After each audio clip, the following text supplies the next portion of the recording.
Celebrating the diversity of our community, and we're really, really proud of When the future comes, it comes fast, particularly as it relates to technology. Today, 17,000 automobiles a week sell on a smartphone.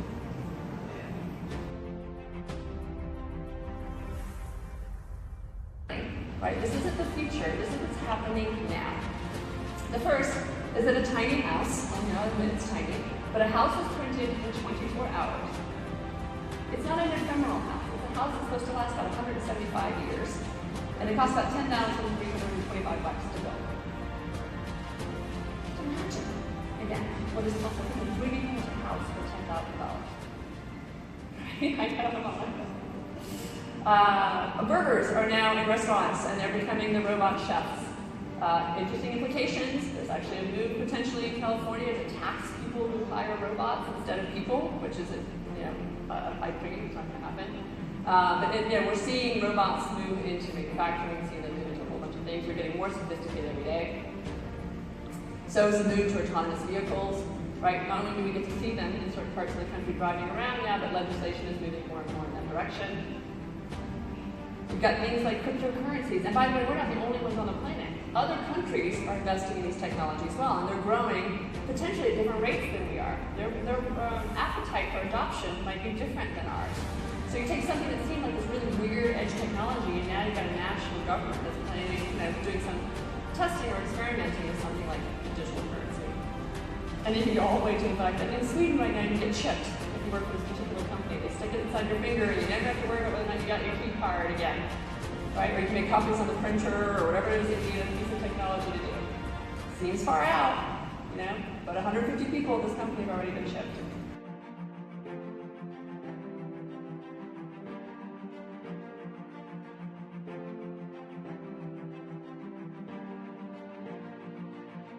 Again, imagine trying to shop this using words. Open toe, black, gladiator, gold studs, 2 straps. It's just too hard. Let's just use eBay. There you go. Again, it's not exactly similar result, but that's not what the customer's looking for. They want to find something similar to it. Here's some great, again, that one is actually pretty good. And these sellers are probably here at the open. They're here.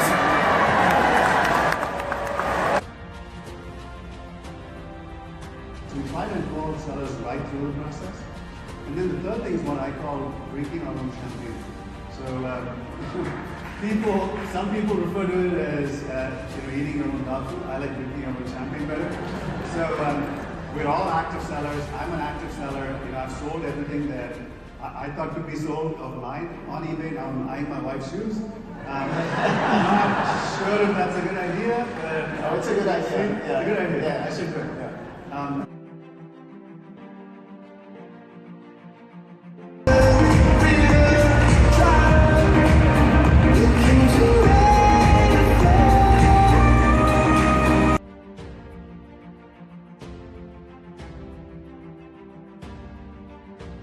Ultimately to sell it. How does that work? The nice thing about eBay is our goals are aligned. It's very simple, and all of eBay gets this. And the objective is to make all of you successful, right? And it's clear to everyone at eBay that we are not going to be successful unless all of you are going to be successful, and that unites us. So of course we have debates, right? And usually it's about what features should get in and what timing.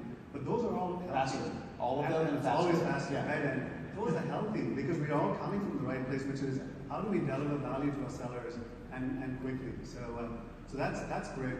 On the engineering team side, so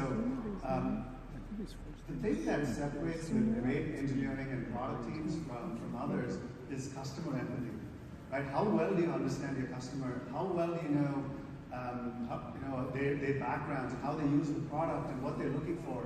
So that's something we focus on quite a bit in our engineering teams.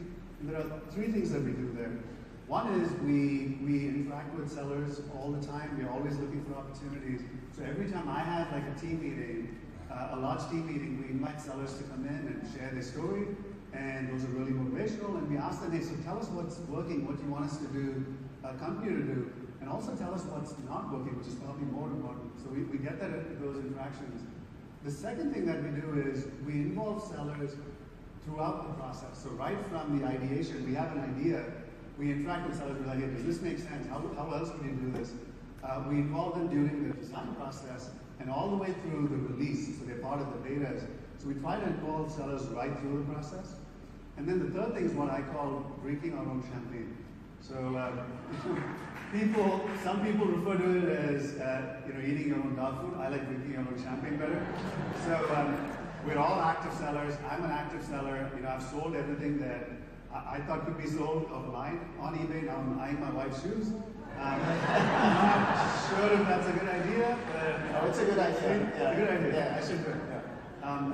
So I'm an active seller. Folks on the team are active sellers as well. And thank you. And we even have a seller competition. So every month we look at who sold the most, and we recognize those people. So that's the type of culture we have internally. So our commitment to you is any decision that we make in my team, in Bob's team, decisions we make jointly, what's at the center of that decision-making process is your best interest. Every decision we make, it's like, hey, how is this going to help us sellers? So that's our commitment to you guys. Expensive. And today, 17,000 automobiles a week sell on a smartphone. So understanding these platforms a little bit early, and there's also a repeatable pattern, which is people say, oh, you're crazy, here goes Silicon Valley guys, they're wacky, AI is BS, nothing's gonna happen. Maybe, maybe not. Our job is to be early. This is the backdrop. You recognize this? It's getting a little ugly out there, folks. And it's technology that's doing this. We've been talking about it for years, and yeah, maybe, we'll see. Then all of a sudden, it happens very fast. And the changes are going to be bigger going forward. There are three that we're really focused on. If the internet was wave one and mobile was wave two, we're really focused on the internet of everywhere, which means 1 trillion screens and all of the data connected in the cloud, screens in your car, screens on your wrist, screens everywhere. You're already seeing it. It's not science fiction anymore, and it's important. AI, which is, think about the ubiquity of data. Think about the power of extracting insight from data. And even augmented reality and virtual reality. Come on, that's a toy, right? It's a game. Nobody's going to shop on that. Maybe, but maybe not. We've seen evidence already that, particularly for items that are unique, where a flat picture may not do the best job, consumers love it. StubHub, just a year ago, did virtual 3D VR seat maps. You can walk into the stadium and look at your seat. It's an experiment, nobody's really gonna do that. Now it's available in 20 Major League Baseball, for 420 Major League Baseball stadiums. 1 out of every 5 tickets we sell uses the VR app. People like this. This is real. And these platforms are going to quickly not just change commerce, but change the way billions of people around the planet live. So, is it a little early? Maybe. Is some of it a little wacky? Probably. But is some of it going to impact our company and your business? Definitely. Our job is to make it work. Our job is to make it work so that the world shops first on eBay. And what does this really mean? Take it down one level. It means there's a new generation of shoppers, demographics, millennials. You see these guys? They're not even looking at each other or talking to each other. Do you recognize that? I do. I think my 2 kids are on that. That's not them, but I recognize that. But there is a new generation of shoppers that are coming on. There are new devices and new form factors. The world used to be a computer screen and a phone. Now there's every version in between. Is this a phone, or what is this? Is your car a computer, a phone, a tablet? What about all the stuff in between? Every device and every form factor. And data, personalization, targeting. So interesting. The gentleman that I spoke to last night, and this is so classic eBay, said literally he decommissions, he's in the business and industrial category, and he buys decommissioned power nuclear plant parts, and he sells them. And he said, there are like 5 people in the world that need these parts, but they'll pay anything for these parts. That's so eBay, it's long tail. Now why is that relevant to this?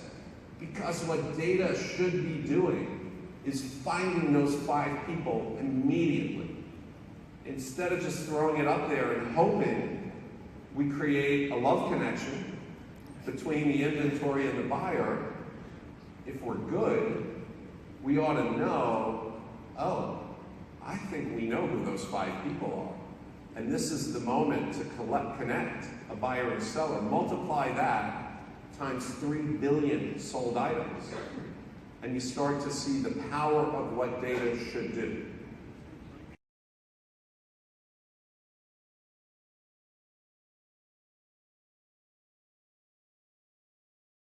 Here.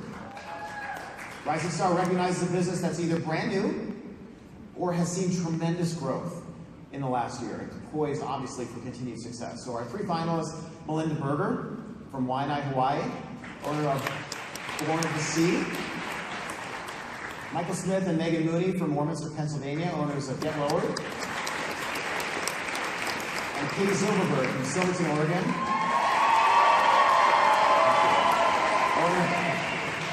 Owner of a boutique for him who apparently is over here somewhere. I don't know. And the winner, are you ready? Not going to pull a Steve Harvey here. Just... Katie Silverberg.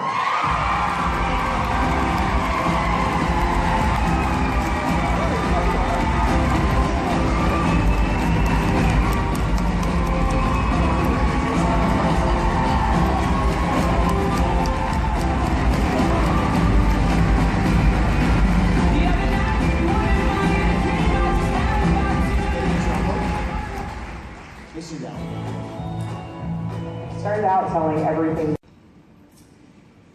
And the grand prize winner is Angie Cardona Nelson.